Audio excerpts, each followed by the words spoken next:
Olá, eu sou a Gabi Fadel e bem-vindos a mais um Fadel News, aquele vídeo onde eu comento as principais notícias da última semana. Antes de a gente começar o vídeo, não se esqueça de já curtir o vídeo se você gosta aqui do Fadel News e se inscreve no canal se você não for inscrito ainda. E agora, assim, eu estava querendo muito comentar sobre esse assunto com alguém e vai ser com vocês.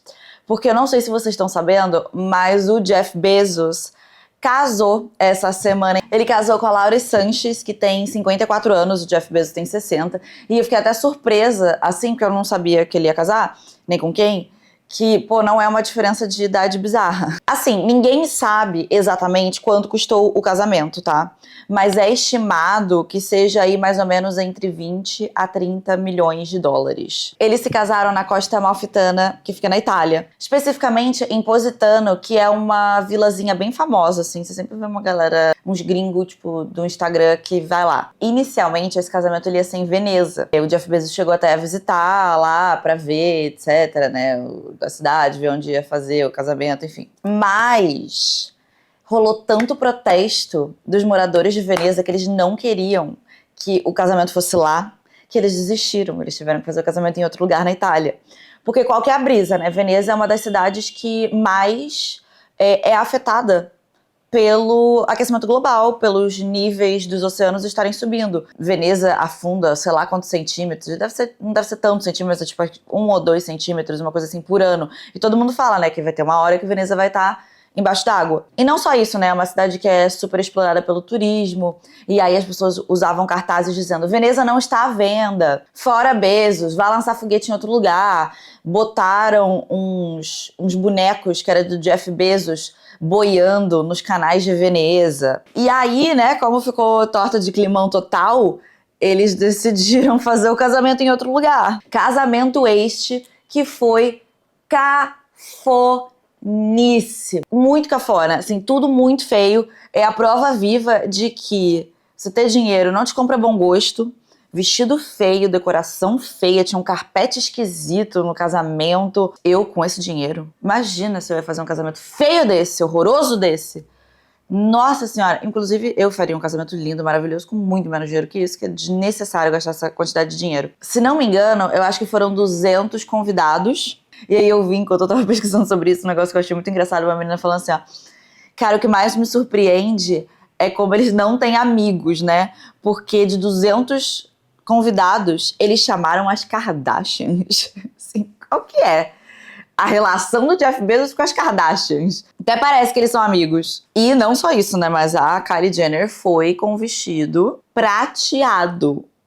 Prateado, claro. Não é nem um prateado escuro, tá? Prateado claro. Achei sem noção também.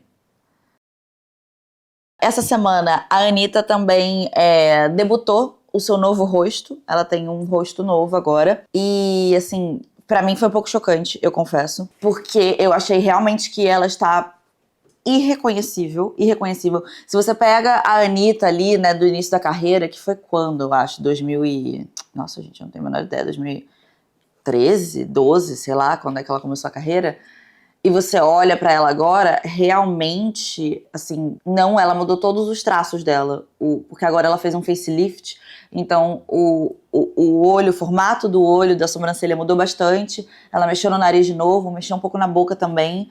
Tá bem diferente. E aí, já que a gente tá falando desse novo rosto, né, eu vi uma galera falando também do novo rosto da Emma Stone, que ela também fez um facelift. Aí eu assisti algumas pessoas comentando: poxa, um facelift com 36 anos, quando você nem precisa de um facelift ainda, né? E aí eu fiquei pensando muito sobre como a gente vive um momento histórico muito diferente em muitas coisas, na verdade, né? O caminho que a gente segue agora na humanidade, ele é muito diferente do caminho até de 50 anos atrás. O nível, a tecnologia de cirurgias plásticas, o nosso contato com essas outras coisas, com a imagem de outras pessoas, com a nossa própria imagem, é muito maior agora. E essas pessoas também estão numa indústria onde elas recebem crítica o tempo inteiro, onde esse tipo de procedimento é super normalizado, onde as pessoas são jogadas fora pelo mais ínfima das coisas que podem ser consideradas um defeito e que jamais seriam consideradas um defeito em outro lugar. A gente é um movimento, assim, ultimamente, muito extremo, realmente, de cirurgia plástica, de problema de autoimagem que a gente tem. E tudo isso é tão exacerbado com a internet, tanto pelo nosso acesso ao rosto de outras pessoas. Eu assisti acho que um vídeo um tempo atrás, já tem bastante tempo na verdade, que falava sobre como a experiência humana, ela não é feita realmente para que a gente tenha acesso visual mesmo, a gente veja tantas pessoas tão bonitas assim. Isso não é uma coisa que é normal pra gente. Só que como a gente tem redes sociais, a gente tem acesso a essas pessoas que são extremamente bonitas, isso mexe demais com a nossa autoestima, quando a maioria das pessoas não é nesse patamar. E não só a gente tem acesso a essas pessoas, né, como a gente tem acesso à nossa cara o tempo inteiro. É uma receita pro desastre de comparação. Eu fiquei pensando muito sobre isso, sabe? Sobre como isso afeta a gente, afeta essas pessoas que estão na indústria, afeta a nossa autoestima, a nossa autoimagem. São tempos tão esquisitos e a gente não teve tempo como humanidade, né, como sociedade, de realmente se adaptar a essas mudanças que aconteceram, porque elas aconteceram muito rápido. Mas e aí? Agora a Anitta tem um novo rosto, né? A Anitta, ela é cada vez mais parte do grupo de pessoas que eu não consigo mais reconhecer. Que tem um grupo, são sempre pessoas famosas, né? Que elas fazem algum tipo de procedimento e eu passo a não conseguir mais reconhecer elas como a pessoa antes, sabe? E ela é uma dessas pessoas. E aí agora novos episódios sobre o divórcio de Elon Musk e Trump, que o Trump agora fica fazendo... Eu acho que é uma zoeirinha, tá? Até o jeito que ele fala, não acho que é... Porque às vezes o Trump fala algumas coisas que ele não tá zoando, mas que não podem ser feitas. Tipo, ele tá falando meio sério, mas aquilo ali não pode acontecer. Nesse caso, eu acho que ele sabe que ele não pode fazer isso e ele fala meio que zoando, sabe? Que ele fica falando que vai ver se vai deportar o Elon Musk. Ele já falou isso algumas outras vezes e ele falou isso agora essa semana de novo. Eles continuam aí brigandinho por causa da isenção de impostos que o Trump tá querendo tirar, né, da empresa do Elon Musk. E aí ele foi perguntado essa semana sobre deportar o Elon Musk e ele falou que ele vai olhar, né, vai ver mais sobre isso. Só que o Elon Musk, ele é naturalizado nos Estados Unidos, ele é americano, ele tem cidadania americana, não é só um green card, e isso não pode ser revogado pelo presidente. Eu tenho bastante certeza que o Trump adoraria abrir um precedente para isso, sinceramente, viu?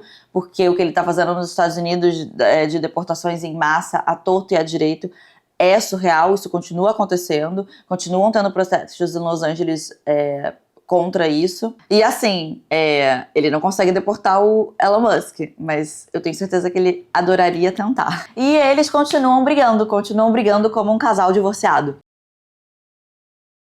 Agora vamos falar dessa matéria, assim, olha, completamente maluca, doida, que o Fantástico fez sobre Ice. Se você não sabe o que é Ice, é uma extração concentrada de THC da maconha. Basicamente, você tem ali um THC com uma potência muito mais alta e a ideia é que seja mais puro, que você tire impurezas da planta e faça essa coisa mais concentrada. E aí, eu tava pesquisando, né, pra poder falar exatamente o que era o Ice e tal, e aí eu descobri por que tem esse nome, que eu achei interessantíssimo.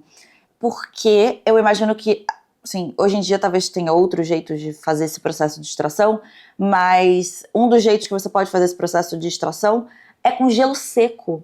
Como é feito? Aí você quer que eu saiba demais já. Mas eu achei interessante que o nome Ice, que significa gelo, né, vem disso, porque é uma extração feita com gelo seco. Achei interessante, uma curiosidade pra você. E aí, o Fantástico fez essa matéria onde eles faziam um puta alarde, como se fosse, em primeiro lugar, uma coisa super nova, que fosse super viciante, num tom extremamente alarmista. A matéria, assim, o que eles falam ali sobre o Ice, faz parecer que é um bagulho que vai te transformar num zumbi, que é um negócio tipo crack. E muita gente criticou essa matéria, dizendo que a matéria não trazia especialistas, que a matéria era desnecessariamente alarmista e que não tinha, de fato, um embasamento técnico. E aí aqui a gente precisa falar de algumas coisas. Em primeiro lugar, o Fantástico falou dessa matéria como se fosse uma coisa super nova, e o Ice não é uma coisa nova. O Ice já existe desde a década de 90, mais ou menos, no Brasil um pouco depois, né? Mas não é uma coisa super nova, só se popularizou mais, talvez, nos últimos 3, 4 anos, mas já existe, já tem tempo. E aqui, é claro que por ter uma concentração muito grande de THC, você tem que tomar cuidado, porque pode desencadear um surto psicótico, pode te causar muita ansiedade, síndrome do pânico. Inclusive, se você tem na sua família algum histórico de transtornos psiquiátricos esquizofrênicos, é bom que você não consuma também, porque isso pode mexer com isso, e a gente sabe que a esquizofrenia tem aí um link genético, então se você tem alguém na sua família, tem uma chance mais alta de que você tenha esse gene, então é bom que você não fume maconha, nem nada do gênero, não brinque muito com o THC. E é claro que o THC ele pode provocar uma dependência psicológica, mas não existem relatos que pode trazer uma dependência química, de fato, e também não existem relatos de pessoas que tiveram overdose de maconha. Fora que o uso contínuo também não é uma coisa destruidora de lares. Na verdade, tem drogas que são legalizadas, como o álcool, que são efetivamente piores, tanto para o seu psicológico quanto para o seu corpo. Assim, com dados. Não é uma coisa tipo, tô aqui, achismo. Não, dados. O álcool age de uma maneira mais destrutiva no seu corpo e tem um potencial de destruição de vida muito maior do que a cannabis. Então, assim, é claro que existem perigos, principalmente quando é uma coisa tão concentrada assim, e se você não sabe o que você tá usando, é melhor que você não use, mas tá muito longe de ser essa coisa que essa matéria totalmente sensacionalista quer parecer que seja. Achei muito engraçado que na matéria fala coisas tipo 10 vezes mais viciante, 50 vezes mais caro, sem trazer nenhum dado, sem trazer nenhum dado clínico, sem trazer de fato estatística, nada. Só fala um monte de coisa, um monte de número e você que acredite. Se você gostou do vídeo, não se esquece de curtir, se inscreve no canal caso você não seja inscrito ainda e vire um lindo e mágico unicórnio muito bem informado. E eu vejo vocês no próximo vídeo. Tchau!